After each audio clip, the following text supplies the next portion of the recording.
Okay, jump back over to our test. Some other things we have here in our project, we can look at our elements.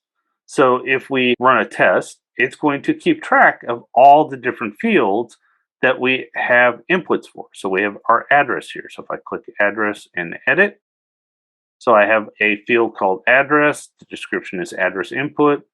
We're looking it up by ID. So just like Selenium, just like traditional web test, we can do CSS selectors, we can do XPath lookups, tag names, link text, partial link test, ID, name, and class name. And then over here, we can do, if we're doing by ID, we just type in the ID. If it's XPath, has to be the XPath.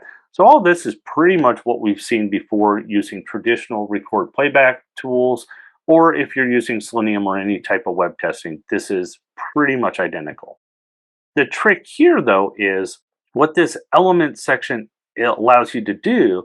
You can create folders, and each folder can be a particular page. And therefore, you can start building your page objects for each folder. So if you had like a root folder, okay, you start with home. If you go to the next one, you would select that one, like login, contact us, and so on. So you have address, it tells you the type, button. See, here's an XPath. So XPath, you type in the XPath. You also can tell it what type it is, header, abbreviation, access key, acronym, address. So this is pretty neat. You can add some additional types here. If you go back to my framework, basically I had types defined as any type of web element that you could possibly have. It's actually funny, they actually want the similar approach here within their application. You can also select different types of applications. So if you create different test suites, each application will be defined here by their URL and by their application name. If you want to create any data source files to load, you can add them here. And then we can also add any types of parameters, like if we have different environment setups, we can set them up here. It's our under project. We briefly looked at monitor. So monitor is kind of cool because it gives you an execution history of the jobs that you have run. You can actually schedule jobs to run. So if you want to kick off a test every day at 6 o'clock, you can do that here. Your execution in progress, so when a job is running, it is here. The other thing that's kind of interesting here is we have a running tally. So if this is an enterprise suite and we have a whole bunch of different tests and jobs running, we can monitor it from here, right at the top. You can also look and see what the history is. How many tests did you run today? How many jobs? How many agents are currently active? And then you can just go into the history of each of these tests. For instance, Doctor Who failed here. So if I go look at that one, 100% failure. And if we dig into this guy a little bit more, we'll try to run it again. Whoop, nope, doesn't want to run. So if we go look at the full summary report for this guy, we see that, oh, we tried to run it on Safari as a standalone and it failed. It didn't even kick off. So the problem here is because of our security settings in Safari. And if you've noticed, I have not gone into a single line of code. This is all 100% codeless. You manage the entire project from your test project. Now, if you do this from an offline status, yes, you will have to deal with some code, some configuration setup. But the nice part is all this runs from the command line agent, and you still have the same project interface. You still have the same reporting, the same monitoring. You can do this all offline. Agents. So if I click agents, I can see the different types of agents that are running. So right now I have an Apple agent ready. And if I had like any disconnected agents, which I don't, it's interesting too, because if I hover over agent, it tells you they have agents for Windows, Linux, Mac, and Docker. So again, if you are running multiple Docker instances and you want to test your products across different, say, operating systems, Linux, you can do all that within Docker. You can set up physical machines with different agents. All that can be set up here. Integrations. So again, I'm not going to get into mobile, and I'm also not going to get into too much of the command line integrations or SDKs today, but they do have a plethora of developer tools that you can use You can interface it through the API. There are webhooks, cloud extensions. They have Git integration as well, Qtest, and additional developer add-ons. Speaking of add-ons, so if we go here, there are community add-ons, TestProject add-ons. You can actually create your own add-ons. What I liked here, though, is just by looking at the community, there are some things that jumped out at me right away. First and foremost, PDF actions. So that little utility file I had to write for my framework to actually be able to read PDFs, interact with PDFs. They already have a plugin here. They also have one for MongoDB. They also have some examples for using Java IO, using Excel. So interfacing, probably using POI to interface with Excel documentations. Android Monkey, Base64 encoder. This guy's useful, especially if you're doing any type of encryption. So they have a lot of useful add-ons already available and out of the box. Like you can even pick the community. Oh, is there anything for Apple, Android, or web? So you can turn these on and see which ones you want to find. Again, I'm not going to get too deep into those today. All right, so let's go out here and build our first test. So let's click New Test. And we have some options. We can do it by code, web, or mobile. So today we're going to focus all on web. So we'll do Next. And we'll just give this one a sample name. So test name here, I want to hit my Doctor Who website. So Doctor Who stuff. Test website flow. More descriptive, the better. And any tags you want to put in as well. So Doctor Who, PRM, WordPress, so on. Next.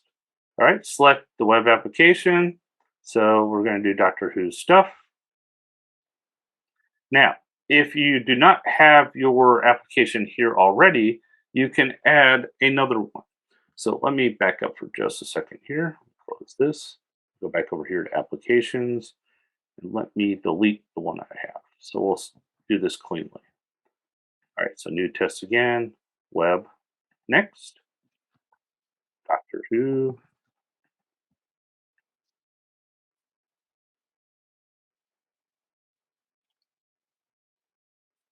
We want to test the Doctor Who page functionality, and we'll just give it one tag for now.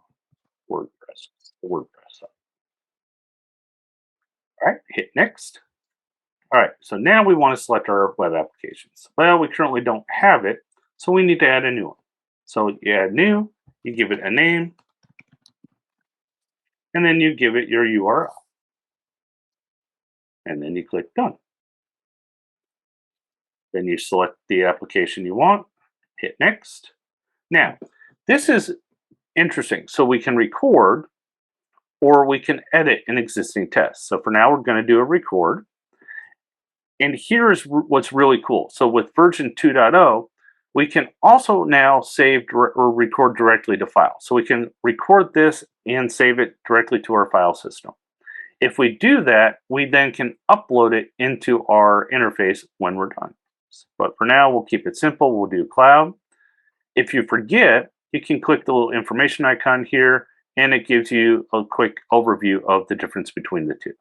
So the file saves the test as a YAML file on your machine with no footprint, but if you can still upload it to the cloud to get the full beauty access to it. All right, so we have cloud, record, start recording. Now, if you remember the old Selenium IDE tool, when you open up Selenium IDE, it will open up, ask you for your URL you want to start with, and then it starts the browser and you have the recorder on the side. Same thing happens here. So here we have our TestProject recorder and we have our website. If for some reason the recorder gets in your way, you can minimize it so you can actually navigate through your website.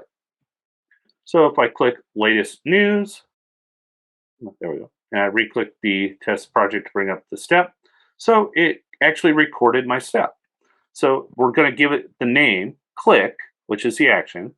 latest news, which is the text of the link I clicked, link. It's going to have an action, which is click, and we click the element, latest news. But because I do not have an ID, this is a WordPress, so it's generating, it had to use the XPath. Now, we can also look at some other advanced options here. So we can actually add some criteria, what to do if the test fails. So this is where some of that self-healing and AI components come in. So we can actually set it up to handle different configurations, different things that happen. If it fails, what do we want to take a screenshot? So you can blanketly set this up to default to do something every time, or you can custom configure each step as to how it's going to be handled when a test step fails. So that's kind of cool.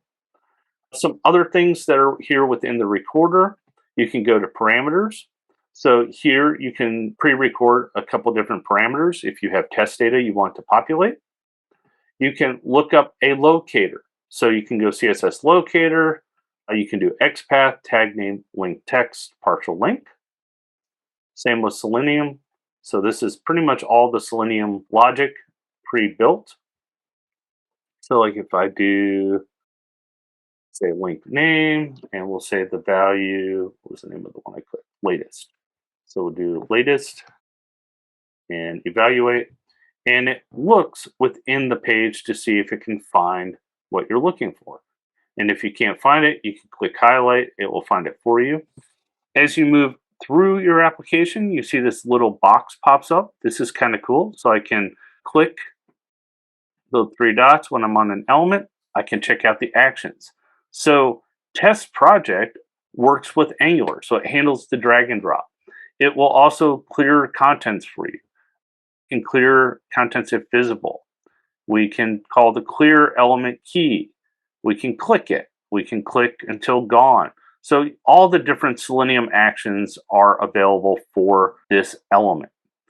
Validations. We also have all the Selenium validations as well. Does it contain text? Is it clickable? Is it not present? Is it present? Is selected? Is visible? Attributes. Again, here's the interesting part. So if I hover over attributes for this element, it gives me the XPath. It gives me the text, the tag name, class, and item property. All these things that typically when you're doing web-based testing, you have to go open up the developer console. You have to go look at the actual code. You don't have to do that anymore, not unless you absolutely want to. If you just want to record a quick test, this is an easy way to do it. Very clean, very easy. And we can save the element if we need it. The other thing too, we have this little hierarchy button here. I can click that and it gives me all the components to get to this. So if I want to walk the chain, I can go to the div and it takes me to the top of the page and then I can walk back down.